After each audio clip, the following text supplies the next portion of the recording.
పితా పుత్ర పవిత్రాత్మ నామమున ఆమెన్.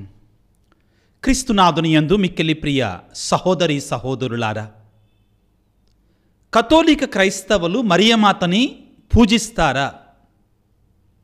మరియమాతని దేవునిగా ఆరాధిస్తారా అనే ప్రశ్నకి ఈ రోజున ప్రత్యేకమైన రీతిగా మరణించినటువంటి పాస్టర్ పగడాల ప్రవీణ్ గారి యొక్క సమాధానాన్ని ఈనాడు ఆలకించటానికి ప్రయత్నం చేద్దాం. ముందుగా చిన్న వాక్యాన్ని చదువుకుందాం ప్రియులారా. లూకాసు సువార్త 1వ అధ్యాయము 42వ వచనము నుండి.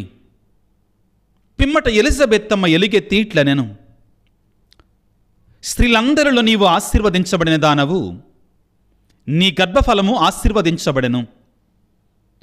నా ప్రభువు తల్లి నా యొద్దకు వచ్చుట నాకు ఎలాగు ప్రాప్తించను?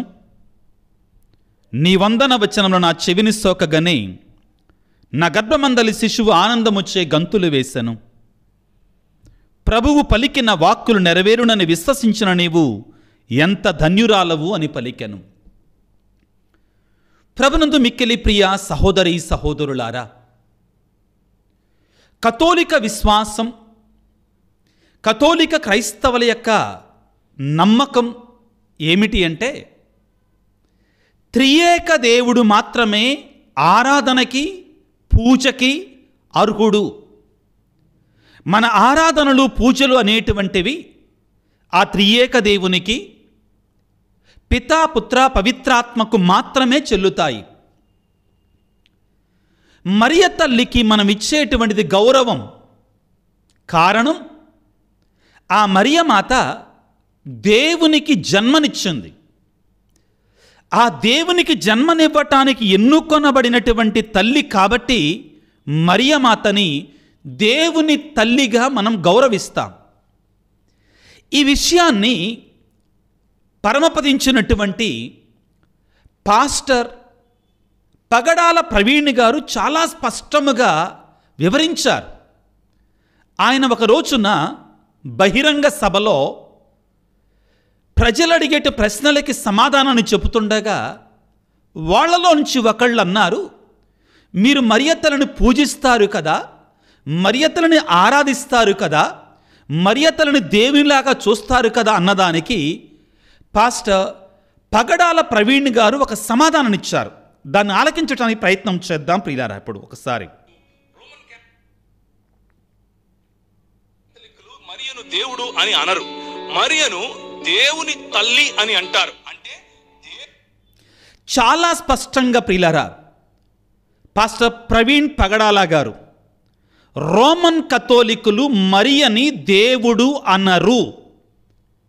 దీనినే కథోలిక శ్రీసభ కూడా బోధిస్తుంది. మరియమాత దేవుడు కాదు అనం మనం. ఈ విషయాన్ని పాస్టర్ ప్రవీణ్ పగడాల గారు అర్థం చేసుకున్నారు సరిగా. ఆర్సిఎం సిద్ధాంతాన్ని, రోమన్ కథోలిక క్రైస్తవుల యొక్క విశ్వాసాన్ని చాలా స్పష్టంగా అర్థం చేసుకున్నారు. అర్థం చేసుకోవటం మాత్రమే కాదు, నాకు సంతోషాన్ని కలిగించేది ఏంటంటే ఆ విషయాన్ని ఆయన డిఫెండ్ కూడా చేశారు. ఏమిటి? రోమన్ కథోలికులు మరియ తల్లిని దేవుడు అనరో, దేవునిగా పూజించరో. జాగ్రత్తగా ఆలకించండి ప్రియులకు దేవుని వెళ్ళ. ఎందుకని అంటే ఈ మధ్యకాలంలో చాలామంది ఇంకా ఎంత వివరణ ఇచ్చినా కానీ మీరు మరియతలను పూజిస్తున్నారు, మరియతలను ఆరాధిస్తున్నారు అంటున్నారు. వారికి సమాధానం మనం చెప్పనక్కర్లా. ఒక పాస్టర్ గారు గౌరవ పరమపదించినటువంటి స్వర్గస్థులైనటువంటి ప్రవీణ్ పగడాల గారే సమాధానం ఇచ్చారు. ఇంకొక విషయాన్ని మీకు ఈ సందర్భంగా తెలియజేయాలి. పాస్టర్ ప్రవీణ్ పగడాల గారు మార్చి 25వ తారీఖున స్వర్గస్థులయ్యారు. ఆయన మరణించినటువంటి 3 రోజులకి నేను వారి గురించి ఒక గొప్ప వీడియో చేశాను. వెళ్ళండి, నా యూట్యూబ్ ఛానల్లోకి వెళ్ళి మీరు సెర్చ్ చేయండి. పాస్టర్ ప్రవీణ్ పగడాల గారి యొక్క గొప్పతనాన్ని నేను మార్చి 27వ తారీఖున సుమారుగా 27 నిమిషాల పాటు నేను వారి గురించి మాట్లాడాను.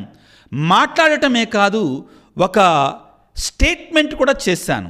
ఏమిటి అంటే, ఒకవేళ పాస్టర్ ప్రవీణ్ పగడాల గారు హత్య చేయబడినట్లయితే గవర్నమెంట్ వారు దయచేసి దానికి తగినటువంటి ఆ రీసెర్చ్ చేయాలి. ఒకవేళ దాని వెనుక ఎవరైనా కానీ మత ఛాందస్సవాదులు ఉంటే వారిని పట్టుకోవాలని కూడా నేను చెప్పటం జరిగింది.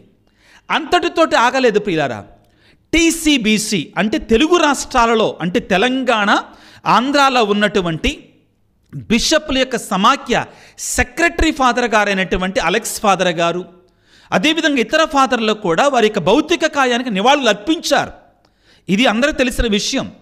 ఈ మధ్య కాలంలో ఒక ఇద్దరు ఆర్సీఎం ఫాదర్లు మనోళ్ళు చనిపోయినప్పుడు వాళ్ళు రెస్పాండ్ కారు అంటున్నారు. తప్పది, అది కరెక్ట్ కాదు. చాలా స్పష్టముగా కథోలికలు క్రైస్తవులు హింసలు గురి అయినప్పుడు అందరికంటే ముందుండి మరి ముఖ్యముగా పై స్థాయిలో అంటే ముఖ్యమంత్రులు ప్రధానుల స్థాయిలో వెళ్ళి కలిసి మెమరాండం ఇచ్చి క్రైస్తవుల మీద హింసలను ఖండించేటువంటి వారి మొట్టమొదటి స్థానంలో కథోలికులు ఉంటారు. మరొక విషయానికి వస్తే చరిత్రను మనం చూస్తే ప్రియులారా, ఈ వేద హింసలలో ఎక్కువగా చంపబడినటువంటి వారు ఎవరు? కథోలికులు, కథోలిక గురువులు, మఠవాసులు. ప్రియులారా, ఉదాహరణకి కొన్ని సంవత్సరాల క్రితం ఒక జేసు సభ గురువైనటువంటి స్టాన్ స్వామి గారిని పేదలకు సహాయం చేస్తున్నారని, ఆదివాసీలకు సహాయం చేస్తున్నారని చెరసాలలో పెట్టారు. ఆయన మరణించే వరకు కూడా అక్కడే ఉంచారు. అదేవిధంగా నిన్నగాక మొన్న ప్రియులారా ఇద్దరు సిస్టర్స్ని అరెస్ట్ చేశారు. అందరికీ తెలుసు. ప్రియులారా, ఈ విషయాన్ని మీరు అందరూ కూడా తెలుసుకోవాలి. ఈ సందర్భంగా ఈ రోజున పాస్టర్ ప్రవీణ్ పగడాల గారు మరియత్తలని గురించి ఎంతో స్పష్టముగా కథోలిక సిద్ధాంతాన్ని అర్థం చేసుకోవటం మాత్రమే కాదు కానీ ఆయన దాన్ని వివరించారు.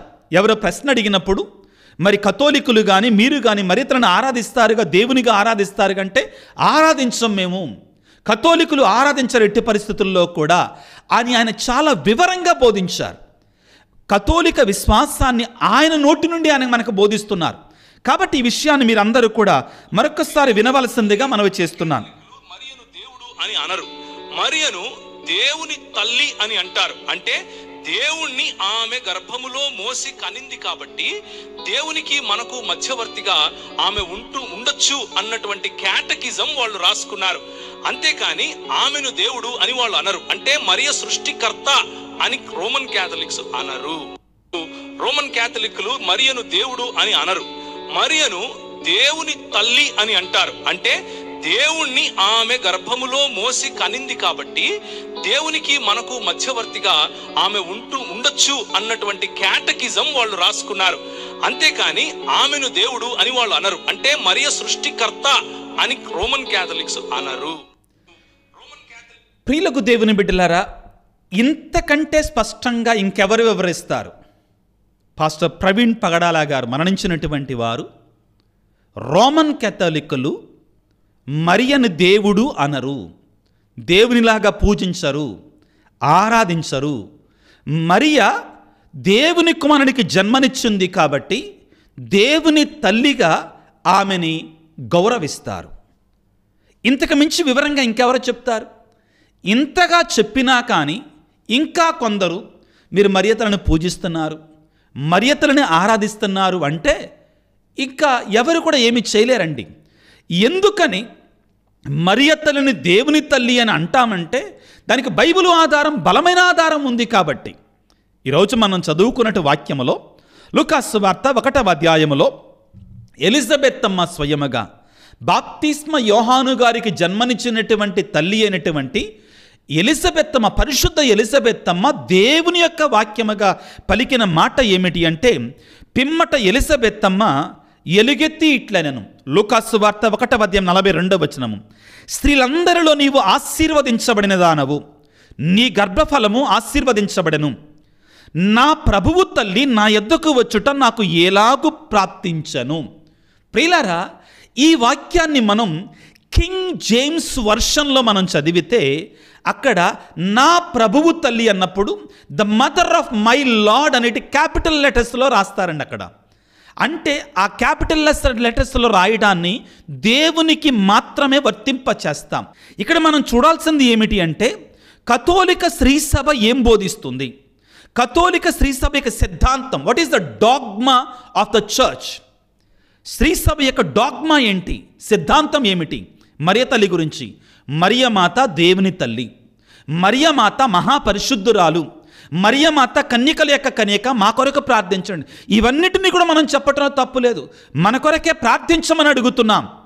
ప్రియులకు దేవుని బిడ్డలారా, శ్రీసభ యొక్క విశ్వాసం ఏమిటి అంటే మరియ తల్లి మాత్రమే కాదు, పునీతులందరూ కూడా వాళ్ళు పరిశుద్ధులు.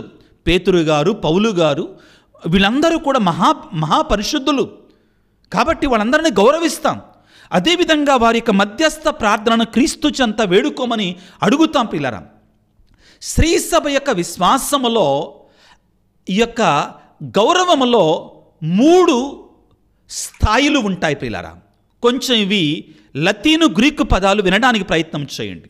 అవేమిటి అంటే దూలియా అంటే గౌరవము అని అర్థము. రెండవది ప్రోటోదూలియా అంటే ఇంకొంచెం గౌరవము అని అర్థము. ఇంకొకటి అన్నిటికంటే పైది హైపర్ దూలియా అంటారు, అత్యంత గౌరవము అని అర్థం. జాగ్రత్తగా వినండి, పునీతులందరికీ కూడా శ్రీసభ ఇచ్చేటి దూలియా.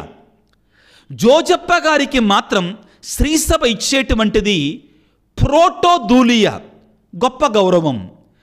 అన్నిటికంటే గొప్ప గౌరవం, అత్యంత గౌరవం హైపర్ దూలియా అనేటువంటిది ఒక్క మరియమాతకు మాత్రమే ఇస్తారు. కారణం, ఆమె దేవుని చేత ఎన్నిక చేయబడింది. ప్రియులకు దేవుని బిడ్డలారా, ఇక్కడ మనం గమనించాల్సింది ఏమిటి అంటే ఇవన్నీ కూడా దూలియా, ప్రోటోదూలియా, హైపర్ దూలియా అనేటువంటివి గౌరవానికి సూచకగా ఉన్నాయి. కానీ ఆరాధన, పూజ అనేటువంటివి లాత్రియా అంటామండి. ఆరాధన, పూజ అనేటువంటివి లాత్రియా అంటాం. ఇది దేవునికి మాత్రమే, అనగా త్రియేక దేవునికి మాత్రమే చెల్లుతాయి. ప్రియులకు దేవుని బిడ్డలారా, కాబట్టి మన విశ్వాసం, మన నమ్మకం మరియమాతని దేవుని తల్లిగా గౌరవించాలి. మామూలుగా కాదు, అతి శ్రేష్టమైన గౌరవాన్ని మరియ తల్లికి ఇవ్వాలి. ఈ మధ్య కాలంలో ప్రియులారా, మన 14వ లియో పాపు గారు మాటర్ పోపులి ఫిడేలిస్ అనేటువంటి పత్రాన్ని విడుదల చేశారు. ఆ పత్రం ద్వారా కొన్ని విషయాలు సరిచేశారు. ఏమిటి సరిచేసింది పాపు గారు అంటే, ప్రియులారా, మరియ తల్లికి ఉన్న 2 బిరుదులని వివరణించి అవి అపార్థానికి దారి చేసేటువంటి ప్రమాదం ఉంది కాబట్టి ఆ 2 బిరుదులు కూడా వాడకుండా ఉంటే మంచిది, వాడవద్దు అని చెప్పారు. ఏమిటి? Mary is the co redeemer, మరియమాత సహరక్షకి అనే పదాన్ని వాడవద్దు. దానిని వాడటం ద్వారా క్రీస్తు ప్రభు రక్షకుడు అనే దానికి ఆ స్థాయిని తగ్గించే ప్రమాదం ఉంది అనేటువంటి విధంగా చెప్పారు. రెండవది, Mary is the mediatrix of all graces, అంటే మరియమాత సకల వరాలకి ఆమె మధ్యవర్తి అనేటి అర్థం వచ్చేటట్లుగా వాడవద్దు. కారణం ఏమిటి అంటే తిమోతికి రాసిన లేఖలో పౌలు గారు క్రీస్తు ఒక్కడే మధ్యవర్తి అని చెప్పారు. ఆ పదానికి ఒకవేళ ప్రమాదం చేకూరేటువంటి విషయం ఉంది కాబట్టి అని వివరంగా వివరించారు. దానిని బట్టి మరియమాతను గౌరవించవద్దని పాపుగారు చెప్పలా, ఆ పత్రంలో చెప్పలా. ఆ విషయానికి వస్తే ఆ పత్రం పేరే మరియ తల్లికి మరొక కొత్త బిరుదు. ఏమిటి? మరియ తల్లి విశ్వాసుల యొక్క తల్లి, మరియమాత విశ్వాస జనుల యొక్క తల్లి, మరియమాత దేవుని తల్లి, మరియమాత దేవునికి జన్మనిచ్చింది, మహాపరిశుద్ధురాలు, ఆమెను గౌరవించాలి అని చెప్పారు. కాబట్టి పిల్లరా, ఈనాటి యొక్క సారాంశం ఏమిటి అంటే మరియమాతని కథోలికులు ఆరాధించరు.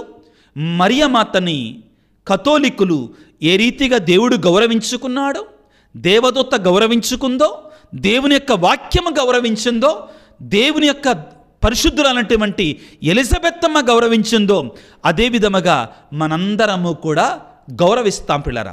అన్నిటికంటే ముఖ్యమైనటువంటిది క్రీస్తు భగవానుడు ఏ విధముగా తన తల్లిని గౌరవించుకున్నాడో అదే విధముగా మనం కూడా గౌరవిస్తాం. అలనాడు సిలువ చెంతన ఉన్నప్పుడు యోహాను సువార్త 19వ అధ్యాయముల ప్రియులారా, యేసు ప్రభువు సిలువలో మరణిస్తూ కూడా తన తల్లిని మరవకుండా ఆ తల్లిని గౌరవించుకున్నాడు. యోహాను సువార్త 19వ అధ్యాయములో 25వ వచనం నుంచి మనం చదువుకుంటే, సిలువ చెంత ఆయన తల్లియు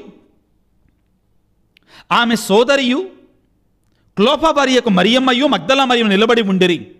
తన తల్లియు తాను ప్రేమించిన శిష్యుడి దగ్గర నిలబడి ఉండుట చూచి యేసు తల్లితో, స్త్రీ, ఇదిగో నీ కుమారుడు అనెను. ఆ తరువాత శిష్యునితో, ఇదిగో నీ తల్లి అని పలికెను. శిష్యుడు ఆ గడియ నుండి ఆమెను స్వీకరించి తన సొంత ఇంటికి తీసుకొని పోయాను. శిష్యుడు మన స్థానంలో ఉన్నాడు, మనందరి స్థానంలో ఉన్నాడు, శిష్యుల యొక్క స్థానంలో ఉన్నాడు. మనందరం దేవుని యొక్క శిష్యులు అంటాం. క్రీస్తు ప్రభువు తన శిష్యుడైనటువంటి యోహాను గారికి మాత్రమే ఇవ్వలేదు, మనందరికీ తల్లిగా ఇచ్చాడు.